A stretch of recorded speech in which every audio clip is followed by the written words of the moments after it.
तू म्हटलं लक्ष्मी आहे, तुझ्या पायामध्ये लक्ष्मी आहे, तू 100% विजय होणार म्हणजे होणार हा विश्वास दिला. ठीक आहे, आलो प्रत्यारोप होत असतात राजकारणामध्ये. ज्यांनी आमच्यावर टीका केली त्यांना मी मनापासून धन्यवाद देतो. बरोबर आहे. बघा, मला टीका करायचा अधिकार नाही, मला काम करायचा अधिकार. माझा नेता म्हणतो की आपण काम करायचं, पुढे जायचं. आम्ही काम करणारी माणसं आहोत. आमची पावलं नेहमी जमिनीवर राहिलेली आणि आमचं लक्ष नेहमी सर्वसामान्य जनतेच्या हिताचं राहिलेलं आहे. इथून मागच्या काळामध्ये जेवढा निधी मंचरला आला असेल त्याच्यापेक्षा सगळ्यात जास्त 10 पटीत निधी मंचरला दिल्याशिवाय आम्ही शांत राहणार नाही हा विश्वास करतो.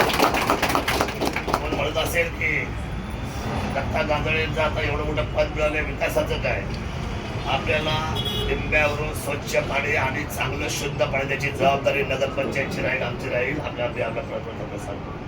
कारण दत्ता गांधळेंच्या पायात चप्पल नाही ना, तर आमच्या डोक्यामध्ये ती शांतता किंबहुना ते वादळ किंबहुना आम्हाला जर तो सन्मान तुला द्यायचा असेल तर पहिल्यांदा मंचरकरांना शुद्ध पाणी देण्यासाठी शिवसेना कटिबद्ध आहे. पण आपल्या सर्वांना शिव आपले या ठिकाणी आहेत, होतकरू आहेत.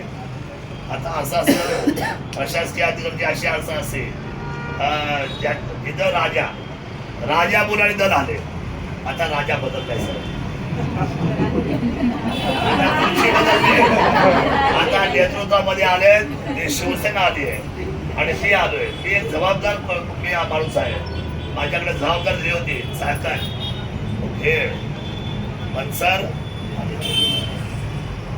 साखरखेड मंचर म्हणून सुद्धा किल्ल्या शिरून आपला भगवा फडकला. याचा सार्थ आहे आमच्या सर्वांना. 100पैकी 100 रेटिंग आज आमच्याकडे आहे. जर दक्षिणेला जर अजितदादा असेल तर उत्तरेला शरददादा हे आपल्याला एकत्र काम करायचं आहे. सरकारमध्ये आपण एकत्र आहोत. माझे संबंध पालकमंत्री अजितदादाजी चांगले आहेत. जगन्नाथ शिंदे साहेब तर आपल्या सर्वांचे नेतेच आहेत.